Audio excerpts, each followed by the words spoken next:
The planet is heating up. The oceans are becoming filled with plastic. Change starts now. Change starts now. We're on a countdown To zero waste. 5, 4, 3, 2, 1. This is the Zero Waste Countdown Podcast. Here's your host, Laura Nash. Hello, everyone, and welcome to the Zero Waste Countdown podcast and radio show. Today, I'm speaking with Kathryn Kellogg. She's the founder of GoingZeroWaste.com, a lifestyle website dedicated to helping others reduce their trash and live a more holistic lifestyle for both ourselves and the planet. She is also the author of 101 Ways to Go Zero Waste. Kathryn, thank you so much for coming on the show. Let's start with your book. Can you tell us a little bit about it? Yes, it's the book that I wish I had when I started looking at reducing my trash and having a more positive impact on the environment. It's something that you can read cover to cover or something that you can pick up and find the exact perfect information for something you're looking for, like flossing or toilet paper, and finding a really good, easy solution for that in a really quick way. That's awesome, because I know when we start our journeys to zero waste, it can be very overwhelming. And when we start doing trash audits, we look at how much stuff we're using. And just to have that reference, I think would be absolutely amazing. So that's really cool. Can you tell us a little bit about National Geographic as well? So you are a spokesperson, is that right? That's correct. So in 2018, National Geographic did a magazine that was all focused on plastics. I was in that issue as well as featured on their Instagram account, and they asked me to do some lives for their Facebook and AMA and go on and speak and help educate people on ways that they could reduce the amount of plastic that comes into their lives. That's amazing. And was that the issue with the plastic bag and kind of the iceberg on the cover? Yes, it was. That was the issue. Yeah, that was sort of like an iconic issue, wasn't it? It was so nice to see that because it is a big issue. And I think just a lot of people don't know really what's going on with the way that we eat every day and how much garbage we produce every day. So certainly with these tips, I think it's really great. Are you doing any work with National Geographic lately? I'm not, no. We were still in contact. I did part of a documentary series with them in December, and that's supposed to be coming out pretty soon. So there's a few small things, but there's not a huge project that we're working on together right this moment. So what are you working on at this moment? Like, do you have any other partnerships with other people that we know? Are you focusing on your blog with your website, GoingZeroWaste.com? Due to COVID, my second book release was pushed till this fall, but I do have a second book coming out called Zero Waste Kids, and It's all about things that kids can do from age range 8 to 14, things they can do in their own lives to live a more sustainable life, how to spread that message at school, how to talk to friends and family, and then other small actions that they can take while they're at home. Oh, that's so amazing. You know, the first time I saw your book, it was at a youth meeting. It was called Youth to Youth. I was a part of the United Way program, and there was a boy that I think would have been around that age that had the book. So I think that that's really, really wonderful. So I can't wait to see that when it comes out. So I want to talk a little bit about you, because I'm sure our listeners are dying to know as much as they can about you. You're definitely one of those people that everyone looks up to in the zero waste community. So can you tell us a little bit about sort of what made you first realize that, you know, we have a problem with our waste? Like, were you always into the environment? First, I just want to say thank you. That was so sweet. Thank you. So no, I was not involved in the environment at all. I'm from Arkansas, which is not necessarily the most eco-friendly progressive state in America. I didn't know what recycling was until I was in college. I was probably as far from an environmentalist as you could think. There was nothing about my life that was outstandingly eco-friendly. So I started making changes because I was trying to work on my personal health and things like cleaning products, for instance. Cleaning companies don't have to legally disclose all of the ingredients in their products, which is crazy. Oh. And beauty products, right? There's a lot of problems that we have in our beauty product industry. Plastics, many of these are known endocrine disruptors, which interfere with our hormones. And I was trying to move to a more natural lifestyle because I was having quite a few health problems. And what I found was the changes I was making for my personal health weren't only better for me, but also better for the health of the planet. Yay. Yes, that's what I'm finding too. I think that I'm so much healthier now. And I used to get sick like a lot with having a little kid and him bringing home germs and stuff. And now that I'm living kind of package free, I don't get flus or colds anymore, which I find very interesting. Whereas my whole life I was always getting them. So I think there's a huge connection between keeping our bodies healthy and also the environment, which is awesome. So when did you first start your website goingzerowaste.com? I started my website in 2015 because I wanted people to know that whether they lived in Arkansas or whether they lived in the very progressive Bay Area, California, that there were small changes that you could do that would be better for your personal health, better for your wallet, you could save money, and better for the planet. Oh, that's amazing. So it's been going 5 years. That's so cool. Are there I know, it's crazy. I can't believe it. I can't believe it's been 5 years. That's so amazing. And you're on your second book, which is so cool. I had no idea that you were doing a second book. I'm sure everyone who's listening right now is really excited too to hear that. That's so great. So California is quite progressive, as you're saying. And are you living in like LA? Is that where you're I, living now? I live in the San Francisco Bay Area. Oh, sorry. Yeah, you just said the Bay Area. Sorry, I'm not too familiar with California, but we do have a lot of listeners from California. The biggest listenership comes from California, actually, which is kind of cool. So I know that you guys are super into eco-friendly stuff, which is awesome. So is it like, are you surrounded by resources? Like, do you have zero waste shops out there? Like, what's it like living in the Bay Area around you, zero waste? Yeah, San Francisco was the first city in the country that banned plastic bags. I believe their plastic bag ban was in effect for 15 years. What? Wow. Yeah, don't quote me on that. I need to double check the facts. Okay, hold on. I'll Google it. San Francisco bag ban first passed in 2007. Wow, that is quite a long time. That's awesome. Yes, and they're one of the few cities that also has a Department of the Environment. It's not super common for a lot of cities to have those offices and have that available. And I know the girl who runs it, Debbie, she's absolutely amazing. And there's so much work that they really do to help educate citizens. San Francisco had a zero waste goal by 2020. The Department of the Environment does a lot of work in this. So it's a very progressive, very eco-friendly city that is very focused on different ways that not only can the public get involved, but as well as policy, helping businesses get involved, the recycling, this curbside composting, the policy initiatives, the amount of access that is available for package-free food and package-free goods, and all of the startup companies and communities that are working to create things like Imperfect Produce, where they take ugly fruits and vegetables that would otherwise be thrown away, are now being given new homes at a discount rate. There's just a lot of programs because there are so many people here that really care about making sure our environment's taken care of. Oh, good. That's so amazing. And I think California is a hub for growing food, really. Like we see a lot of food up here in Canada that comes from California, like I know almonds and different fruits and avocados and things like that. So I think it must be kind of nice to have like so much fresh food around. Are there lots of farmers markets throughout the city? Yes, there are a lot of farmers markets. And I believe California produces a fifth of the food for America. Oh my gosh. So yeah, they produce a lot of food.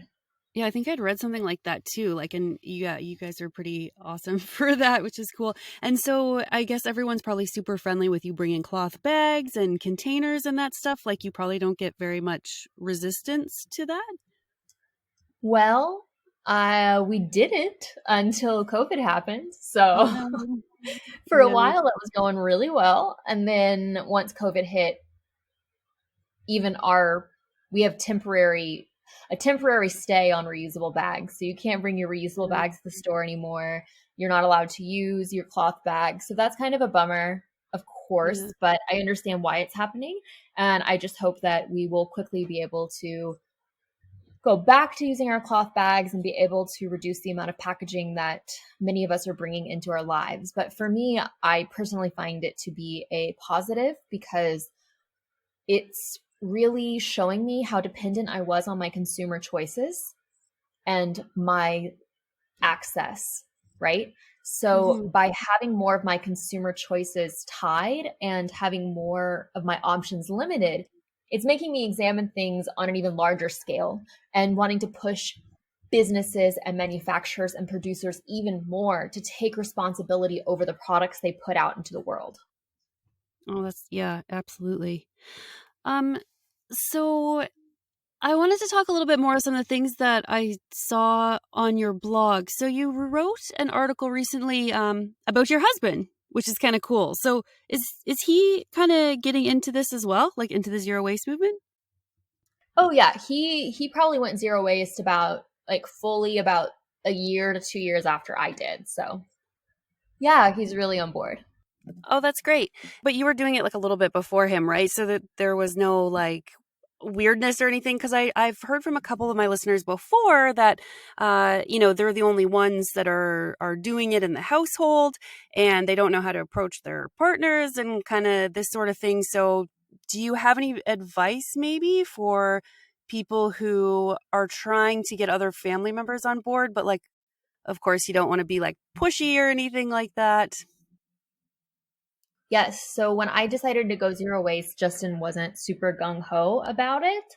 He was a little resistant to the idea, and it took him a while to come around. And obviously being from Arkansas, right? It was a pretty hard sell for my friends, my family, things like that. So I think I'm a pro at navigating those tricky waters because I've had to do it on so many occasions. And the best way to convince anyone to do what you want them to do is to simply authentically live your values and really focus on the fact you're doing this for yourself. I also like to say focus on the selfish, not the selfless. So you're not doing this for the planet or for the animals. You are doing this for yourself. And how has this positively impacted your life? Are you saving money? Are you healthier? Are you in better shape? Are you eating better? Do you feel more energized? How is this personally affecting you in your life? How is it manifesting in your body, in your wallet, in, just all the good things that come along with it. And then also learning how to speak each person's language. So my dad loves to budget, like he loves to save money. Ooh, So for yeah. me, when I was talking to my dad, I wanted to focus on the more budget aspect side of things. Like, oh, well, if you ditch paper towels, then you'll be saving X amount of dollars a year. Or yeah, and then for my mom, for instance, my mom, I love her, and but she hates wrinkles, right? She doesn't want wrinkles. And so when I told her that plastic straws give you pucker wrinkles around your mouth, she like has never touched a straw since, right? So it's learning how to speak their language and what matters to them. And if you can talk to their lifestyle values and if you can show them how what you do helps them, they're so much more likely to join in and pick up so many of the tips and tricks that I talk about on my blog. That's such good advice. I just love it so much. I think that that's the answer to businesses as well. And we've talked about this on the show a little bit before, that businesses have a bottom line, and if they can't uphold that, then they're going to go out of business. And like, we don't want that for people, right? Who are providing a good and service that's good for us, or a good business, right? So I think when they start to look at how much money they can save, like in our town, a restaurant got stainless steel ramekins for cream for coffee, and then they totally eliminated, those like plastic little Mm-hmm. cream things. Yeah. So they totally eliminated them. They did a little cost analysis, and within 3 to 6 months, they'll be making their money back from the extra money it costs for the metal. Right. So, I think, Wow, that's so great.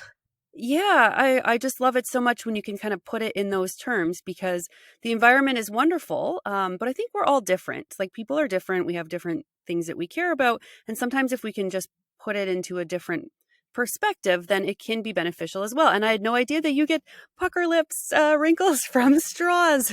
that's that's so good then that we're eliminating them already. That's crazy. Yeah, I totally didn't know that. And you also have a dog, Nala, or did I say it right? Nala. Nala, Nala. She's so Nala. pretty. Thank you. Yeah, it's like the Lion King, Nala. Oh, yeah. Okay, cool. So what about that? I've thought about doing an episode on pets, but I feel like it might depress people because I think that pets are like kind of bad for the environment. But I have two dogs, a cat, and I have chickens. Like I'm, I'm very pro pet, and I think they're wonderful for people's mental health and for a partner, and they're just great. So do you have any advice about like zero waste with Nala at all? Yeah. Yes, I love my dog. I agree with you. I love pets. I think pets are great. I always grew up with pets. My family worked with a ferret rescue in Texas, and so we always had a lot of ferrets, and we have dogs now. We recently lost one dog, but we had three dogs up until very recently. So, yeah, grew up with a lot of pets. So I'm with you. I love my animals. And Nala is great. I think she's a pretty low waste pet, honestly. So we buy our food from Open Farm Pet, which I really like. They are very sustainable. They're like they do a lot of tracking for their food to make sure it's produced in an ethical way as well. Nice. And when it comes to buying, I will say we do try to avoid buying any beef, like or any food that contains cattle, just because that is so much heavier on the environment. We try to opt for the type of food that has a lower carbon footprint, for instance, like chicken or turkey. I Hmm. don't feed my dog a vegan diet because I don't believe that dogs should be fed a vegan diet. While a dog can survive on a vegan diet, I don't think they can really thrive on one.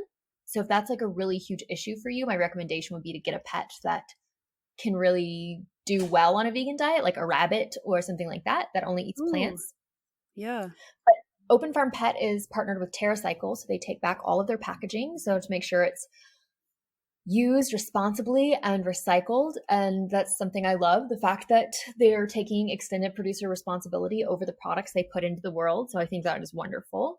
Treats, we go to we have a local pet store, and they've got huge, huge, huge, just like bowls full of treats. And you can go in with your own bag and get your own dog treats, as well as a lot of her favorite toys. We really like to stick to Bones.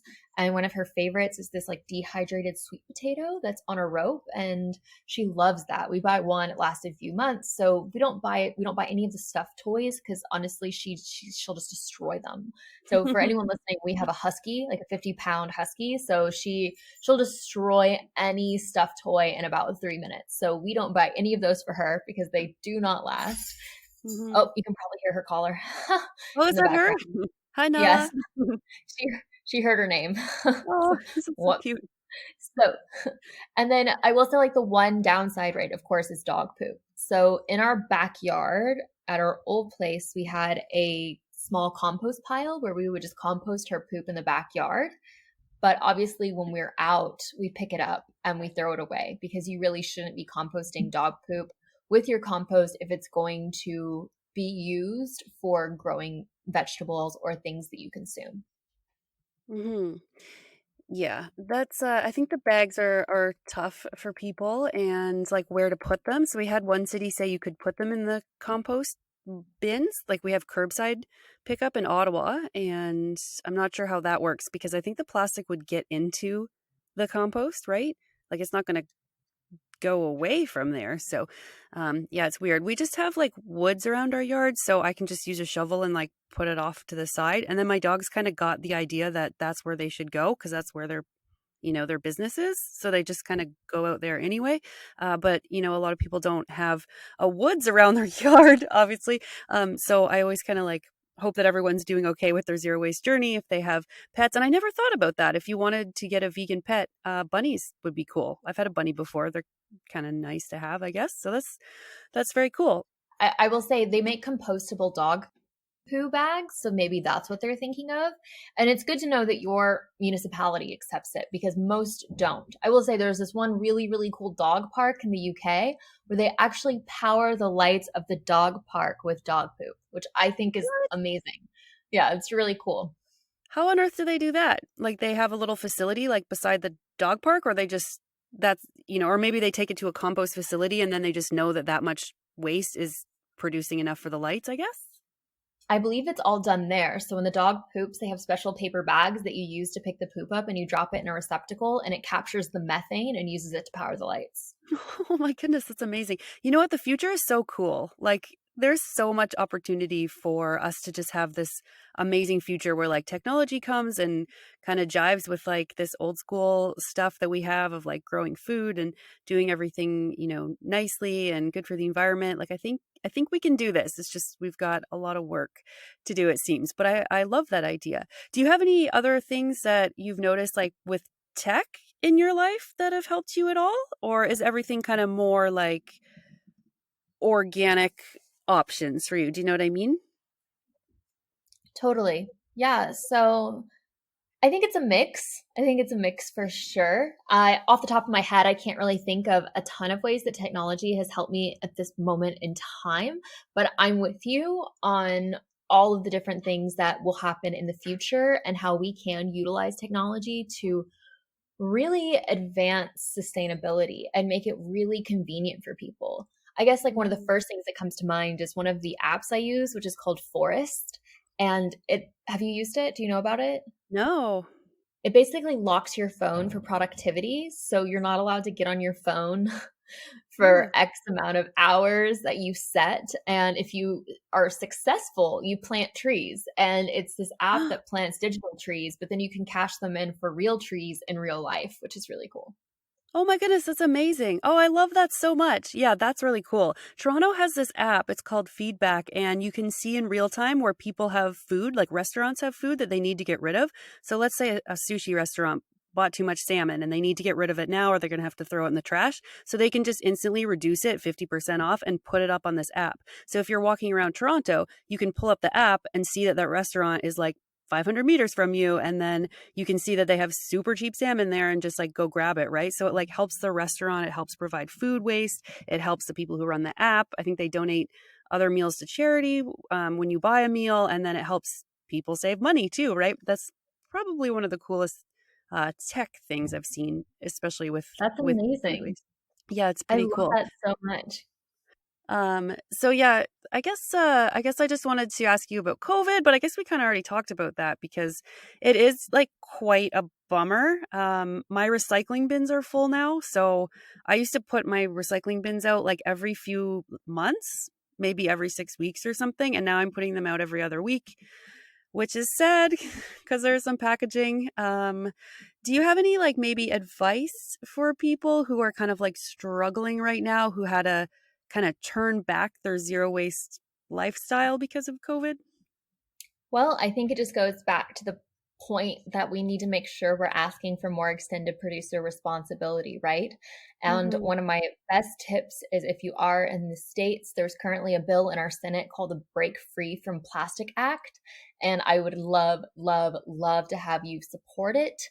Surfrider has an amazing page Ooh. where you can just type in your name and your address. It'll provide you a template and send it off to your senators that cover your area. It's amazing. It's so simple, really. Within 3-5 seconds, you'll be able to write a letter to your senator asking them to support this bill, and hopefully we'll get that passed, because I think that's one of the best things that we can do right now is to demand that companies step up and do better. Yeah, absolutely. It's a slow process if we are just doing it as consumers. So I kind of say on the show it takes both of us, like it takes us as consumers, and then it also takes the businesses. So if the businesses change and just get rid of all their to-go cups, for example, right, at a coffee shop, like if there are no consumers to go there that care, they'll go out of business. So like we have to support the shops, I think, that are doing good things, and then the businesses should do good things. But it's tricky. It's a tough sell. But like we said in the beginning, if you can put it into monetary terms, then sometimes that gets people to listen who maybe wouldn't listen about the environment. So I think that that's pretty good.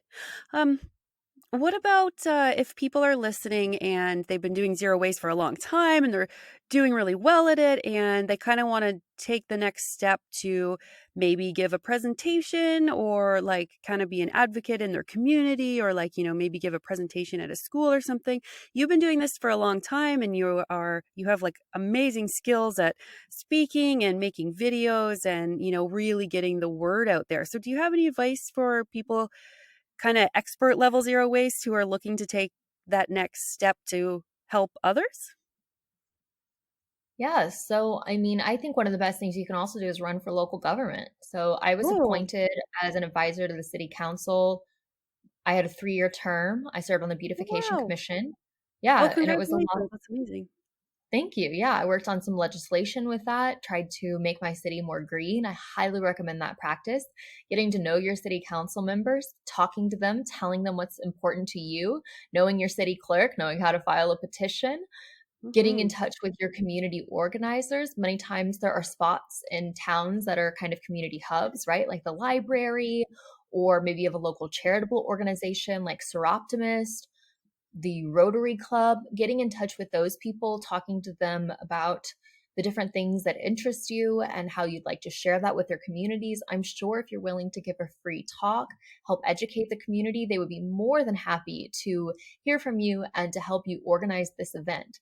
As far as organizing the event goes, or at least for your speaking topic, you can kind of break it down into a few simple categories. So about you, about your journey, how things happened, how you got to this point, talk about the problem. What is the problem? What's going on in the world? What is the solution? And then specifically, how does that solution apply to the people in your town? And what I really like about community members giving the talk is that they know the ins and outs of every single hack they've built, every single support system they've built in this community, and all of the tips and tricks. For instance, in my town, there's a bakery that I love going to. And when you walk in, they have trays and then you're handed tongs. And then you can go through all the bakery cabinets and place all the goodies on your tray. And then you get rung up and then either put it in their own bag or your bag, right? So that's a really easy place for people to reduce waste right off the bat because there's no plastic involved in the immediate transaction. It's only at the end of the transaction.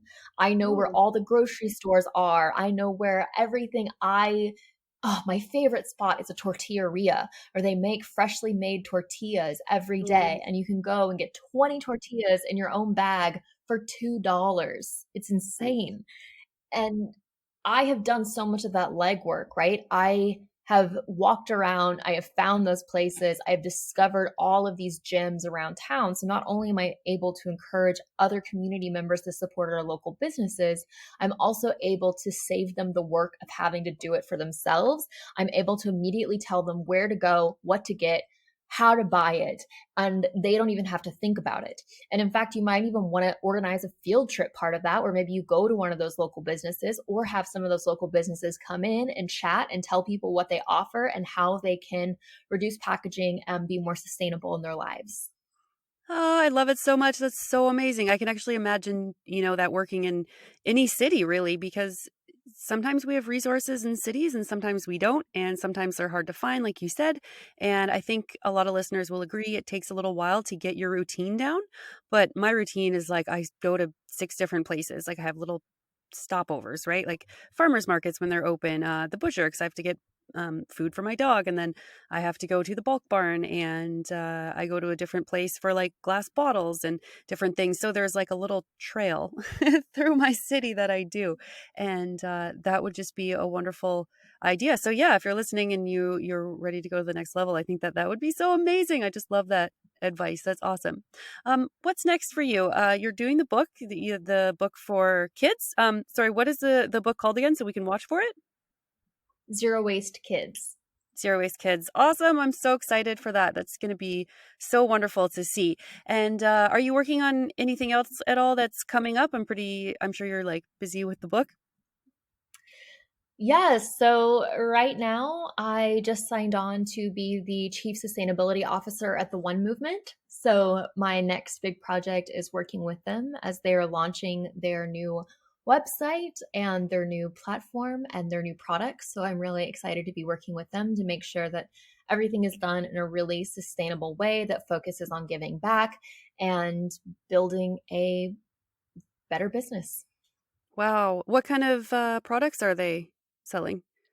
Well, we haven't announced that just yet, so you will have to head to the website and stay tuned. Awesome. That's so exciting. Well, Kathryn, thank you so much. This has been so wonderful. And I just want to say thank you so much for all that you do and all the hard work that you put in. It sounds like you're working like crazy and doing so much for the zero waste community. And thank you. I really appreciate it. Of course. Thank you so much for having me. It was a pleasure chatting today. That was Kathryn Kellogg. She's the founder of GoingZeroWaste.com and the author of 101 Ways to Go Zero Waste. Change starts now. This is the Zero Waste Countdown Podcast.